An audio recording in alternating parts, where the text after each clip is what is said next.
Gracias, Íñigo. Voy a saludar a Marco Antonio Gómez, que es presidente de la Asociación de Tropa y Marinería Española. Buenas noches, Marco Antonio. ¿Qué hay? Muy buenas noches. Vamos a ver, ¿cómo este tipo de maniobras, de ejercicios, se desarrollan en un día tan frío como el que estamos comentando? ¿Obligan a esos soldados a vadear un embalse, una amplia zona de agua que, ojo, no haces pie, con lo cual es más difícil también mantenerte, con un sobrepeso a las espaldas, 4 grados de temperatura, me parece que era, o 4 bajo cero, si no recuerdo mal, según nos han comentado? ¿Estas condiciones son, en fin, normales para hacer este tipo de maniobras? Bueno, tenemos que partir de que los militares nos entrenamos para situaciones de este tipo, ¿no? Nuestra profesión nos obliga a estar en ambientes muy diversos y sobre todo en muy malas condiciones. Evidentemente este tipo de ejercicios tienen que estar programados. ¿Por qué decimos que tienen que estar programados? Porque deben de estar dotados de las medidas de seguridad mínimas para que los accidentes que ocurren, por desgracia ocurren, y más en nuestra profesión, sean los mínimos posibles, evidentemente.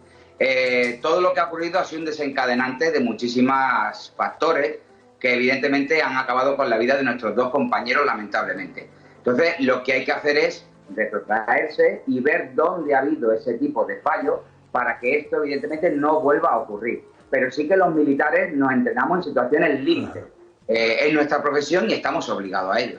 No, vamos a ver, un militar efectivamente tiene que estar preparado para una situación límite como esta que, por ejemplo, vivieron estos soldados en esas maniobras. Yo me refería a caso concreto de que, bueno, en tiempos de paz, hombre, al margen de hacer este tipo de maniobras, también es efectivamente algo que del sentido común se impone, es que si te metes en el agua a esa temperatura y tienes que nadar con un lastre, alguien tendrá que vigilar si acaso puede sufrir una hipotermia, es algo muy normal.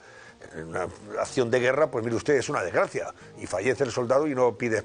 Pero en una circunstancia como esta, lo normal es que alguien hubiera, para que en caso de que se produjera un accidente, se respondiera a ese accidente. Y al parecer no había nada en ese sentido, ¿o qué? Efectivamente. A ver, nosotros nos preparamos en tiempo de paz para lo peor. Es una máxima dentro de la Fuerza Armada y del Ejército. Prepárate para lo peor, evidentemente entrenándote lo más duro posible. Eso vaya por delante. Pero también es verdad de que cuando uno entrena, y sobre todo dentro del Ejército, todas las medidas de seguridad deben de ser adoptadas para que cuando hacemos un paso acuático, un paso de semipermanente, esquí, escalada, operaciones especiales, saltos paracaidistas, todo debe de estar controlado, todo debe de estar revisado y sobre todo tiene que estar dentro del programa de instrucción. Lo que no puede ser es que nadie se levante por la mañana, piense que hoy le apetece hacer un paso de agua y automáticamente meta en ese paso de agua a 20 o 30 militares sin las debidas medidas de seguridad. Eso es una temeridad. Y evidentemente es lo que se tiene que investigar y se tienen que depurar responsabilidades para aquel o aquellos que hayan ordenado que ese paso acuático se haga sin esas medidas respondan ante la justicia, como el día 4 dijo la ministra de Defensa en su visita, que esperamos que se cumpla y que se esclarezca y se diga toda la verdad. Y luego el tema del castigo de esos soldados tener que cargar con un peso excesivo, precisamente como castigo por haber hecho mal otro tipo de maniobras, es algo también habitual cuando se hacen unas maniobras de estas características. Ten en cuenta que el castigo, bueno, puede ser perfectamente legítimo en tierra, llevar más peso del que tenías por obligación, pero hombre, pasar un río que evidentemente no puedes hacer pie, tienes que nadar con ese peso en lo alto, puede provocar efectivamente que te hundas, inevitablemente. Y además con agua helada, no es solamente, en fin, un agua en una temperatura más o menos normal. Pues sí, a ver, lamentablemente hay una línea muy delgada que divide lo que es la instrucción y la preparación militar, ¿vale?, de lo que es un castigo físico. Dentro de las Fuerzas Armadas, los castigos físicos están prohibidos y son ilegales. Nadie puede castigar a un soldado o un marinero pues diciéndole que si ha llegado tarde mal a la formación, hazme 15 o 20 flexiones, o darle un pechazo, o darle... No. Evidentemente eso está desterrado del Ejército y todo aquello debe ser perseguido. ¿Cuál es el problema? Que es muy complicado denunciar ese tipo de acciones dentro de las Fuerzas Armadas. ¿Quién denuncia a un cuadro de mando que le haya obligado a hacer flexiones o que le haya dicho coge esa piedra de 5 kilos y métetela a la mochila porque has llegado al último corriendo. Es muy complicado, esa delgada línea que separa la instrucción de un castigo físico es lo que particularmente preocupa mucho a los militares a la hora de poder darlo a conocer. Si esto sucedió, si esto se produjo y le dijeron a estos compañeros que por un fallo en un entrenamiento anterior han tenido que coger minas lastradas, piedras o cualquier otro peso y meterlo en la mochila, eso es un castigo. Y ese no debería de haberse permitido. Pero hay que encuadrar una cosa. Una cosa es la instrucción militar que puede acarrear, como la prueba de unidad, un pesaje estipulado de una mochila para hacer una marcha en un tiempo limitado y que esté controlado. Y otra cosa es ordenar a nadie que meta en su equipo mayor peso de lo que tiene que llevar. Sobre todo si haces un paso acuático. Claro, que ahí es el peligro es mucho más notable y evidente, en definitiva. Una cosa, Marco Antonio, esto si no llega a denunciar la familia del soldado fallecido, también el cabo, no sé si ha denunciado, por cierto, el cabo que intentó salvar a este soldado, ¿esto hubiera pasado inadvertido, no se habría investigado o sí? Pues lamentablemente tenemos que decir que hubiera sido de difícil forma de probarlo. ¿Por qué? Por lo que ya he dicho anteriormente, hay mucho miedo dentro de las Fuerzas Armadas a poder hablar, a poder decir lo que ha ocurrido, porque siempre entramos en la tesitura de que la carrera de los soldados y marineros de este país pues están, digamos, atenazadas por una serie de normas que son como nuestros IPEC, que son como nuestro complemento de dedicación especial, como son las renovaciones de compromiso. Todo ese tipo de entramado que hay dentro de la Fuerza Armada impide que muchos soldados que son desconocedores de la información y de sus derechos, porque nuestras obligaciones bien que se encargan de enseñárnoslas desde el minuto uno, pero también tenemos derechos, aunque tengamos muy pocos, los tenemos. ¿Qué es lo que ocurre? Que toda esa maquinaria que hay hace que un soldado o un marinero le cueste mucho denunciar o poner en conocimiento de sus superiores lo que está ocurriendo. Porque si automáticamente me hacen un IP negativo para echarme de las Fuerzas Armadas, o empiezan a arrestarme, o me quitan el complemento de dedicación especial, que en algunas unidades de España puede llegar casi a 300 euros de salario, realmente ¿quién se atreve a dar parte o a denunciar?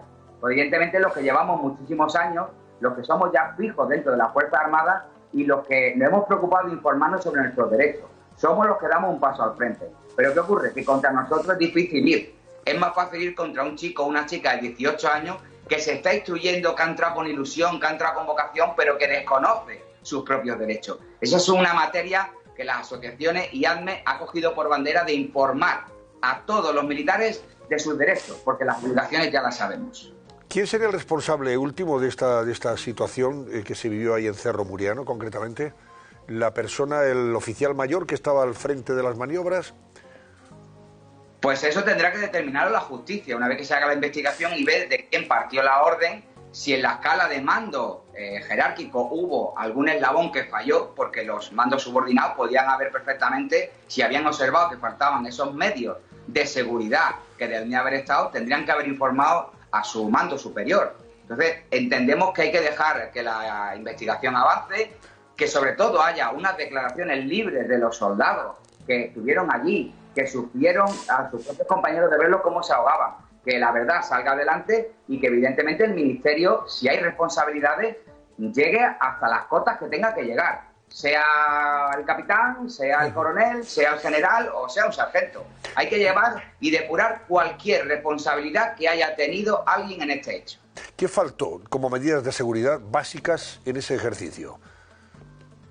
Hombre, lo primero, evidentemente, una línea de vida en condiciones, no una cuerda atada o una cuerda de aquella manera, no, tiene que venir bien regulado, tiene que haber una ambulancia, tiene que haber incluso una zodia en el agua, flotadores, algo para que en caso de que alguien hubiese sufrido, evidentemente, la hipotermia, un desmayo, es que entran muchos factores que podían haber ocurrido y teniendo todos esos medios al alcance, pues se hubiese evitado que alguien se ahogase, porque a lo mejor la instrucción es necesaria, pero si esa instrucción no está dentro del programa establecido, da igual las medidas de seguridad, es algo que está fuera del programa de instrucción y no se debe de realizar, aunque se tengan las medidas de seguridad. Aún así, si hubiesen estado, seguramente estaríamos no hablando de esto. Ojalá no hubiéramos hablado de todo este tema. Naturalmente. Muy bien, pues Marco Antonio Gómez, presidente de la Asociación de Tropa y Marinería Española, muchísimas gracias por atendernos, Marco Antonio. Y muchísimas gracias. Que concluye la investigación, esperaremos. Muchísimas gracias a vosotros y esperamos dentro de poco estar en Córdoba, que iremos a dar una charla sobre la obediencia debida a nuestros compañeros de Cerro Muriano. Esto de una cosa más, me ha llamado la atención porque, claro, estamos acostumbrados, tenemos la cultura cinematográfica, especialmente de las películas norteamericanas de Estados Unidos, y cómo efectivamente ahí el castigo parece una cosa normal. Si alguien incumple alguna norma o alguna, en fin, de las órdenes que se le dan, le pueden castigar a hacer 100 flexiones, o porque no ha corrido el tiempo que tenía que haber corrido, o por no haber hecho el ejercicio cuando tenía que haberlo hecho, y le castigan haciendo flexiones, o en fin, o cualquier otro tipo de corporal, ¿no? De castigo corporal. ¿Eso en el ejército español está total y absolutamente prohibido ya? Eso en el ejército español está totalmente prohibido. Los castigos físicos deben de ser perseguidos. Es más, hay que denunciarlo. Pero es lo que antes estaba comentando en el programa. ¿Quién denuncia a su capitán si es el que tiene su contrato en la mano y su forma de renovar?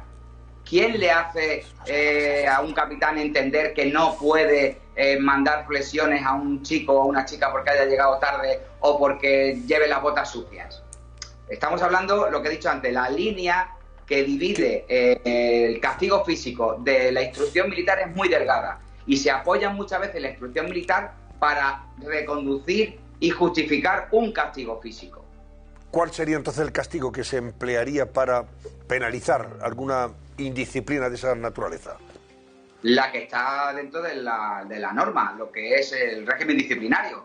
Tendrían que dar parte, dar audiencia a ese soldado, que declarase ese soldado, y si evidentemente ha cometido una negligencia, pues se le arresta o se le sanciona administrativamente. Pero hay que hacerlo en base a las normas, sí, no como un castigo físico. El ejemplo es muy claro. Los pechazos que antiguamente se daban en la Legión o en cualquier otra unidad, la Brigada Paracaidista, unidades muy duras, operaciones especiales, gente muy dura, muy aguerrida, que parecía que había que ir con una torta delante. No, vamos a ser claros, hay que ir con la norma. Y la norma está muy clara. Si alguien comete algo mal, se le sanciona por el régimen disciplinario, que para eso está, o una sanción administrativa, y se le quitan parte de sus emolumentos mensuales. Pero no se puede uno tomar el castigo físico, ya sea una flexión, ya sea un golpe en el pecho, o ya sea, evidentemente, coge una piedra de 5 kilos y te la metes en la mochila durante 20 kilómetros. Esos castigos están erradicados dentro de las Fuerzas Armadas y debemos de perseguirlos y denunciarlos. Marco Antonio, pues muchísimas gracias por tu información también. Muchísimas gracias y muy buenas noches. Gracias.